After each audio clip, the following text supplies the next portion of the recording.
এক চুটকিতে কিভাবে ঘর গুছিয়ে ফেলা যায় চলেন আপনাদের সাথে শেয়ার করি।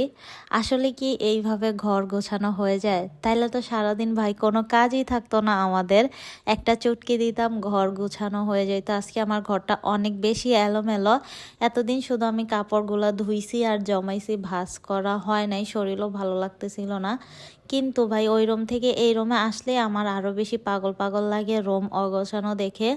তাই ভাবলাম আর বসে না থেকে এগুলা গুছিয়ে ফেলি। প্রথমে আমি পর্দাগুলো গুছিয়ে নিচ্ছিলাম, আমার সব পর্দা ধুয়ে দেওয়া হয়েছিল আর এগুলা খুলে ফেলছিল। এগুলা লাগাইতে ভাই এত যে কষ্ট হচ্ছিল আমার, আমার নখ টক ব্যথা হয়ে গেছে। তো এই দেখেন বিছানার অবস্থা কি। তো এইভাবে যদি ক্যামেরা অন করা আর অফ করার মধ্য দিয়ে ঘর গোছানো হয়ে যাইতো তাহলে তো কি শান্তি লাগতো।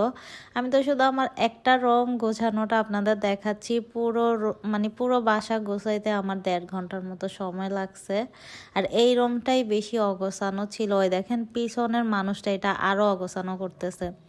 সন্ধ্যার দিকে আমার ছোট ভাই আমাকে বলতেছে তোমার জন্য একটা সারপ্রাইজ আছে। আমি মনে মনে ভাবলাম আমার মতো হতভাগীরা আবার কি সারপ্রাইজ দিব, কেই বা সারপ্রাইজ দিব। একটু পরে দেখি সে আমার বাসার সামনে হাজির। এটা খুলে দেখে তো আমি পুরাই অবাক।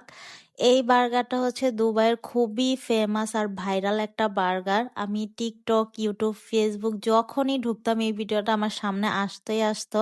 আর আমি পাকিস্তানি কয়েকজনের ব্লগ দেখি, তারাও এই বার্গারটা দেখাইতো। আর আমি প্রথমে ভাবছিলাম যে চাঁদপুরের তুলনায় কেমন না কেমন হয়, কিন্তু আসলে অনেক মজাই ছিল এটা।